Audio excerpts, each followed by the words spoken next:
Dormir bem é importante em todas as fases da vida, porque tem impacto direto na nossa saúde e bem-estar de maneira geral. Mas você sabia que para as crianças o sono é ainda mais importante? E para entender melhor o porquê cuidar e melhorar a qualidade do sono do seu filho, eu vou conversar com a médica especialista em sono, Amanda Costa. Seja muito bem-vinda mais uma vez. E já comece nos explicando. As crianças têm que dormir quantas horas em média por dia, tudo bem? Boa tarde, pessoal. Essa pergunta é uma pergunta de milhões, tá? Porque depende da faixa etária. Vamos falar assim, que uma criança de 3 aninhos, ela vai dormir cerca de 10 horas, tá? Tem que dormir 10 horas por dia, mas talvez ela durma 12, talvez ela durma 9. Existem tabelas para que a gente saiba o número de horas que cada faixa etária deve dormir. E as crianças precisam desse sono para a fase de crescimento. Em todas as idades ou tem uma idade específica, Amanda? Bom, a gente só vai crescer, a gente só vai fabricar músculos se a gente dormir. É durante o sono que a gente vai fabricar o GH, que é o hormônio do crescimento. Então, para o crescimento, para a produção hormonal, para o ajuste da imunidade, precisa ser feito durante o sono, em todas as fases, mas principalmente na infância. Vamos falar aí que o sono ele é essencial pelo menos até os 2, 3 aninhos para as crianças sem falhas, sem sono ruim nessa faixa etária. Por isso que às vezes as mães até optam por não ir em festinhas mais tarde e não mudar o horário da criança porque pode afetar na saúde. Quem tem criança em casa sabe como é desafiador ter uma rotina de sono, manter o horário regular de colocar as crianças na cama. Então, sim, muitas mães optam por não realizar programas noturnos, aquele jantarzinho, aquele aniversário durante a noite, porque altera, sim, o horário das crianças irem dormir. E o sono ele tem uma ligação com a aprendizagem. Eu até ouvi uma vez, não sei se é mito ou se é verdade, que estudar e dormir um pouquinho depois ajuda a memorizar. Isso está correto? Ótima pergunta também. Então, a memória funcional, as coisas que a gente lembra, a nossa capacidade de ter novos conhecimentos depende do sono. Quem tem um sono ruim não vai armazenar bem e também não vai conseguir acessar quando precisa. Esses soninhos, depois de estudar, eles importam sim, mas mais nos adultos. Quando a gente fala das crianças, a gente fala nas sonecas, em algumas faixas etárias até 2 sonequinhas por dia, e elas também vão influenciar na memória. Eu ia perguntar isso, a criança tem hora do soninho, inclusive nas escolas, né? Eu tenho até uma certa inveja com essa hora do soninho depois do meio-dia, Amanda. Mas é importante ter essa hora do soninho no meio do dia? Muito bom. Então, até os 7 anos, a soneca ela é muito importante. Mas até os 4 anos, ela é essencial, eu diria, tá? Então, que bom se todas as escolas, até o 1º ano, até o 2º ano, tivesse uma oportunidade que aquela criança tirasse um soninho. Em algumas eu sei que isso não é possível, mas ajuda a criança, consolida a memória, melhora o comportamento, a capacidade que a criança tem de lidar com as emoções. A criança, quando ela não dorme, ela fica irritada, chateada e às vezes até mais braba do que o habitual. A gente até brinca, né, que é a birra do sono.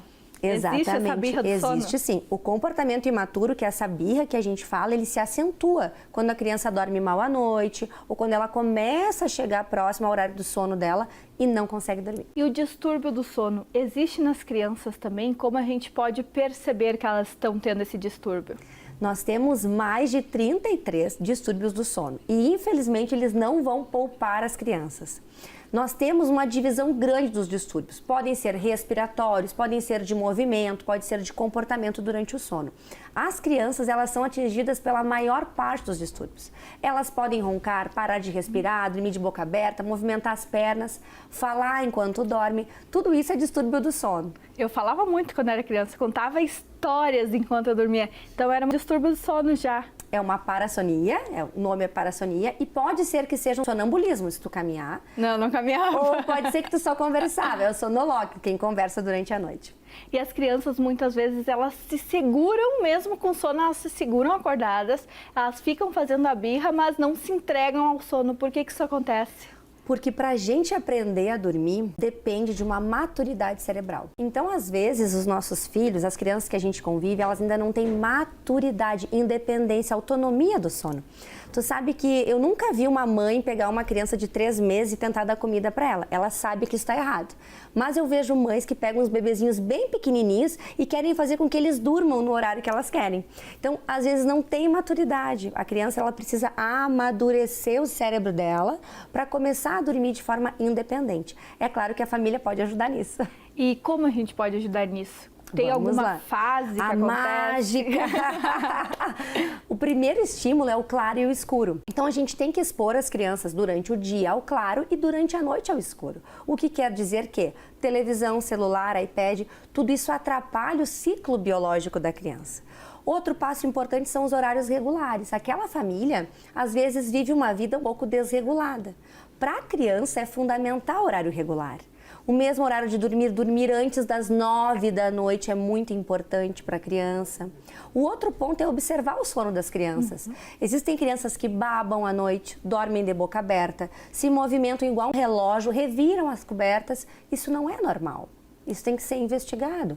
Muitas vezes é uma criança que tem algum problema de saúde. E essa questão de não ter o sono regular impacta também na saúde física e na questão de comer das crianças? Sim. Então, as crianças que dormem mal, elas têm um apetite diferente. Elas vão ter mais vontade de doce, vão comer mais alimentos calóricos e elas não vão se saciar de uma forma natural.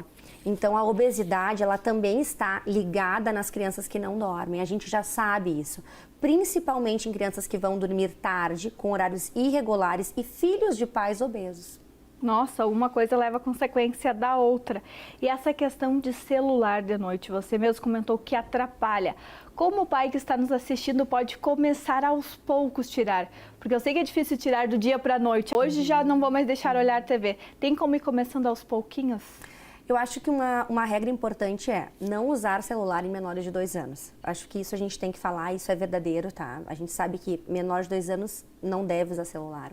Acho que o ponto importante é, a partir de tal horário aqui na nossa casa, nós não utilizamos o celular. E isso inclui os pais, porque a gente ensina pelo exemplo. Então eu vejo às vezes as famílias falando, meu filho, sai do celular, mas o pai e a mãe estão ali no celular.